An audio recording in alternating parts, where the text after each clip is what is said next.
오늘 아침에 주신 하나님 말씀은 구약성경 스가랴 8장 18절로 23절의 말씀입니다. 구약성경 스가랴 8장 18절로 23절의 말씀입니다.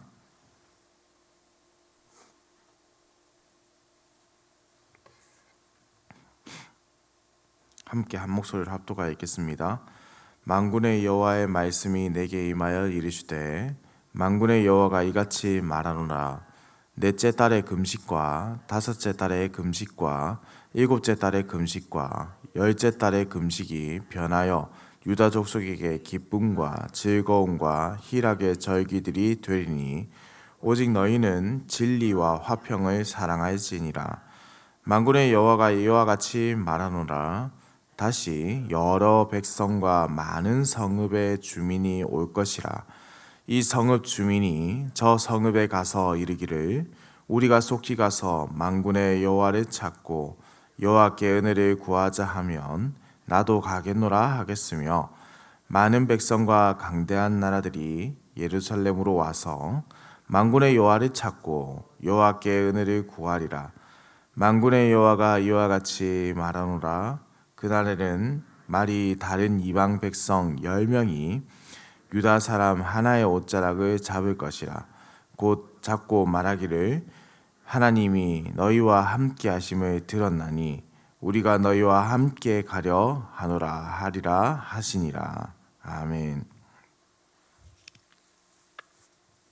오늘 본문은 베델의 주민들이 하나님께 질문을 했던 다섯째 달의 금식에 대한 답을 알려주시는 내용입니다.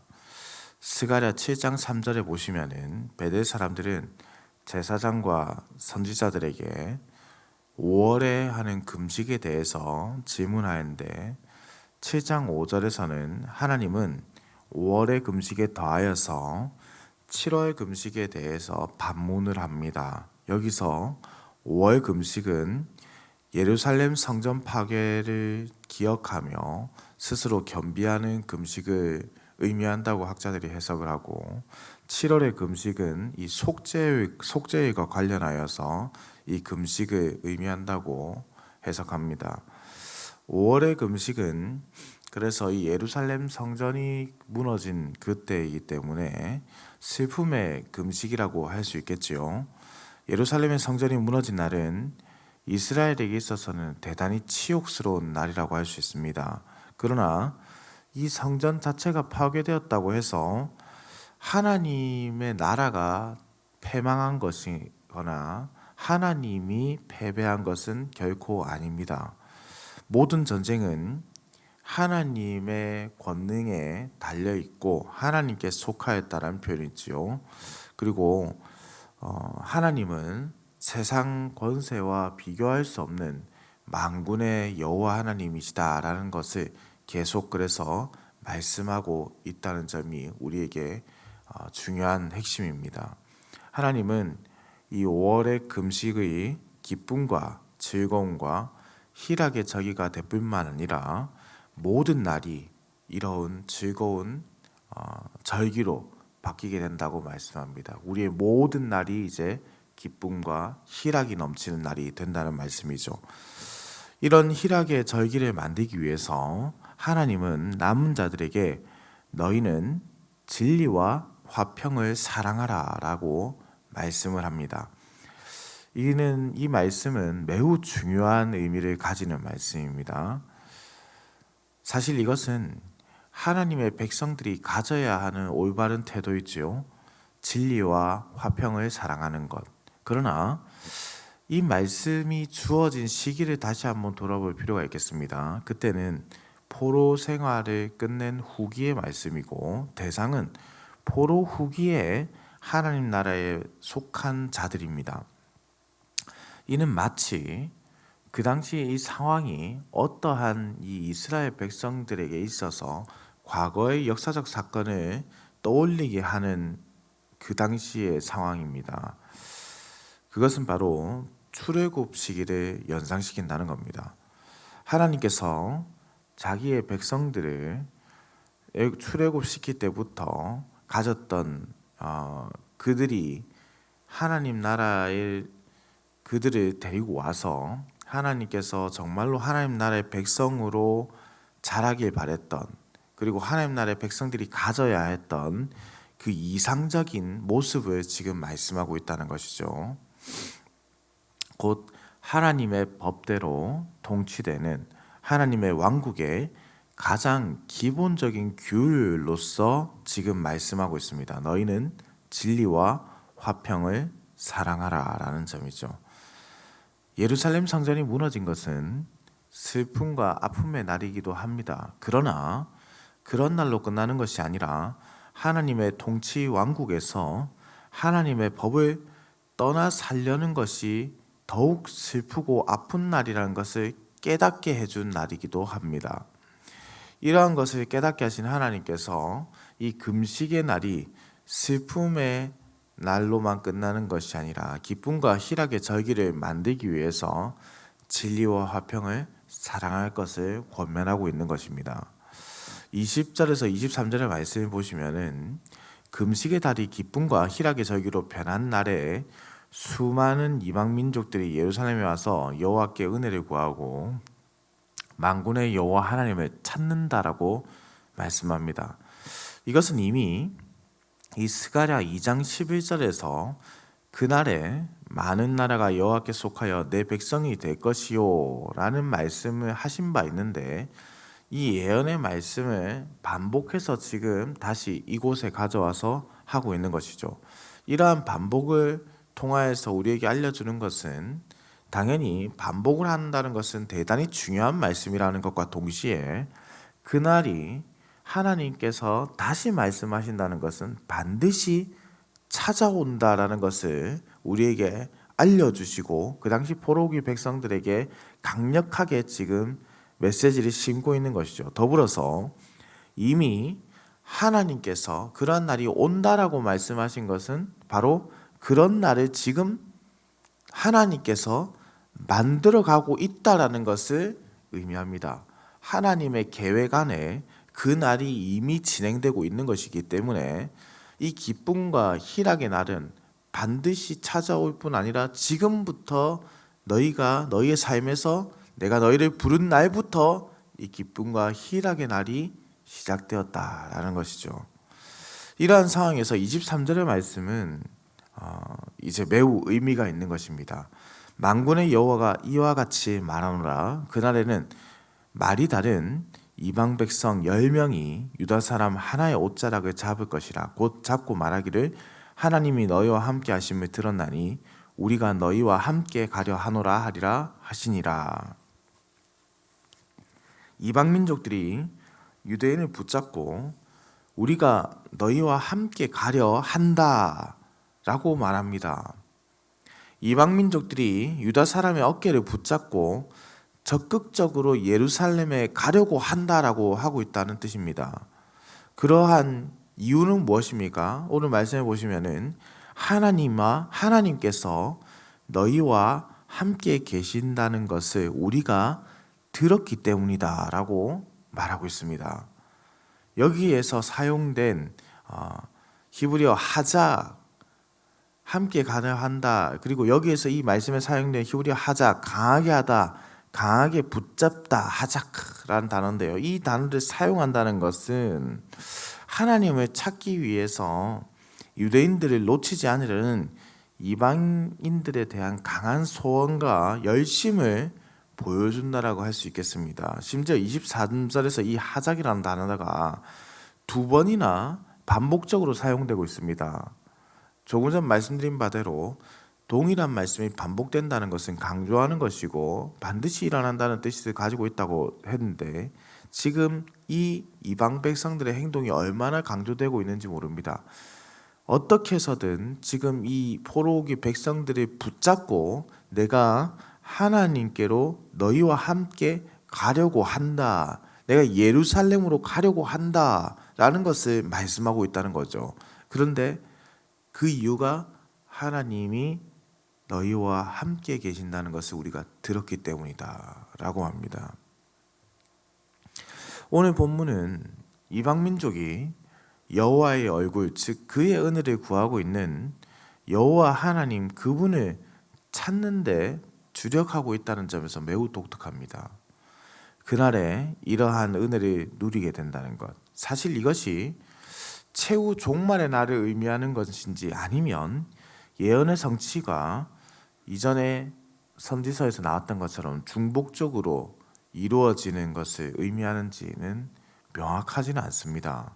그러나 주 예수 그리스도께서 오셔서 교회를 세우시고 이 교회를 열방으로 교회로 열방을 부르고 계심을 우리는 알 수 있죠. 우리는 주 예수 그리스도께서 죽으신 날에 슬퍼하는 것이 아니라 주께서 이루신 구원을 기뻐하고 희락과 기쁨 가운데 찬양하는 자로 변화된 사람들입니다. 교회의 열방이 모여들고 주의 얼굴을 찾는 그때로 지금 우리가 변화되었다는 말씀이죠. 이러한 역사가 우리 주님이 다시 오실 그날까지 계속될 것을 믿으면서 동시에 그날에 온전하고도 영원한 찬양이 울려 퍼질 것을 또한 우리는 믿으며 살아가고 있습니다. 사랑하는 성도님들, 오늘 말씀은 그래서 우리에게 미래에 대한 소망을 가지게 함과 더불어 지금 현재를 살아가고 있는 이 그리스도인들에게 대단한 도전을 주는 말씀이라고 할 수 있습니다. 하나님 나라를 회복을 원하는 자들, 하나님 나라가 도래하기를 기대하는 자들은 그 회복을 바라고만 있지 않는다는 뜻입니다. 그들에게 주어진 과업이 있죠. 하나님의 뜻이 있다는 것을 기억해야 한다는 겁니다. 그것은 무엇입니까? 오늘 말씀에 바로 기록되어 있는 그것입니다. 지금 당장 진리를 말하고 진실하고 화평하게 서로 해하지 말고 사랑하라는 것입니다. 그 일을 행할 때 우리의 모습 속에서 하나님 여호와 하나님이 나타나게 되고 우리의 변화된 모습과 하나님의 역사가 온 열방에 들려지게 되고 그것을 들은 자들이 우리를 강하게 붙잡고 하나님께로 돌아오는 일이 일어난다라는 것을 우리에게 지금 알려주고 있다는 겁니다. 이것은 결코 우리가 말씀을 들은 데서 끝내는 것이 아니라 실천적으로 하나님의 말씀을 행하며 살아야 한다는 것을 의미하는 뜻입니다. 이렇게 우리가 주의 말씀을 행하는 자로서 하나님을 찬양하며 화평을 증언하게 된다면 이방 민족들, 곧 지금 예수 그리스도를 믿지 않는 자들에게 은혜가 임하게 됩니다. 열방이 하나님을 깨닫게 되는 것이고 하나님의 은혜를 갈구하게 되는 것입니다.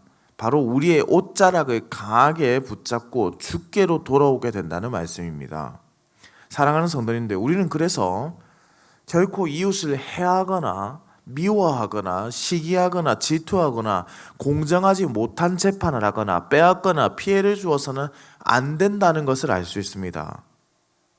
그들이 강하게 우리의 옷자락을 붙잡을 수 있도록 마치 우리가 예수님의 옷자락에 손을 대어 치유받은 것처럼 그분께 붙어 있고자 한 것처럼 그분께 강하게 붙잡고자 한 것처럼 그들의 눈에 하나님 나라의 백성다운 삶을 살아서 그들이 우리를 강하게 붙잡도록, 그래서 이곳 하나님의 나라, 수도, 교회로 들어오도록 우리의 삶이 변화되어야 합니다. 그럴 때 우리뿐만 아니라 모든 열방이 슬픔과 아픔의 금식이 아니라 기쁨과 희락과 감사의 제사로서 하나님께 찬양을 드리고 주님의 품으로 이웃이 돌아오게 된다는 말씀입니다. 사랑하는 성도님들, 오늘 하루 우리에게 주어진 삶이 이러한 삶이 되기를 소망합니다. 슬픔 대신 희락을, 죄 대신 화관을, 근심 대신 찬송을 주신 하나님을 찬양하면서 우리의 옷자락은 강하게 붙잡을 주를 알지 못하는 자들을 위하여 함께 기도하면서 우리로 하나님 나라의 확장에 쓰임받게 하실 것을 간구하면서 우리의 입술이 하나님의 영광을 전파하는 자가 되기를 소망하면서 우리의 삶이 오늘 변화되기를 원합니다.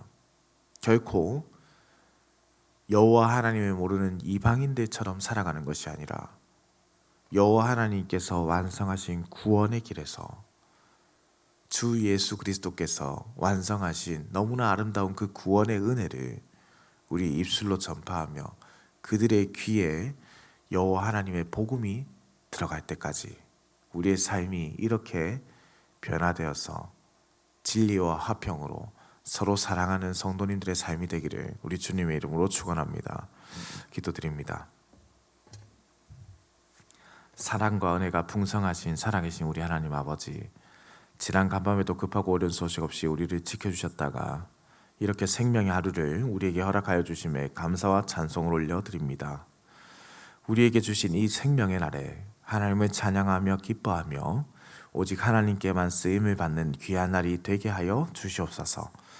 사랑의 하나님 아버지, 간절히 바라고 원하옵기는 주께서 우리를 사랑하셔서 우리를 택하시고 우리로 주를 찬송하며 살아가는 기쁨을 주신 것처럼 우리 주위의 사람들도 우리와 같은 행복을 누릴 수 있도록 인도하여 주시옵소서. 이방 민족이 우리의 옷을 붙잡고 주께로 돌아오기를 소망합니다. 우리의 옷자락을 붙잡고 주 예수를 만나 슬픔이 아니라 기쁨으로, 고통이 아니라 감사와 찬양으로, 희락으로, 화평으로 살아가는 자들이 되도록 우리로 주의 말씀을 증거하는 자 되게 하여 주시옵소서. 이 일을 위해 우리가 주의 말씀대로 살아가고자 하오나 우리는 매번 넘어지고 좌절하는 연약한 존재인 줄 또한 알고 있습니다. 주께서는 우리의 연약함을 아시는 분이시오니 성령께서 다시 일어나게 하시고 주의 말씀대로 화평을 전하며 주의 말씀대로 사랑하며 주의 말씀대로 섬기는 자로 오늘 이후로 우리가 살게 하여 주시옵소서. 오늘도 우리와 함께 하실 하나님을 찬양합니다. 운전하는 모든 성도들의 운전대를 붙잡으시고 오늘 하루도 하나님께서 들어가거나 나가거나 우리 흥덕항상교회 모든 성도들이 복을 받도록 지켜주시며 급하고 어려운 소식이 결코 없도록 주님께서 친히 감찰하시고 함께하며 보호하여 주시옵소서. 감사드립니다. 살아계신 우리 주 예수 그리스도의 이름으로 기도드립니다.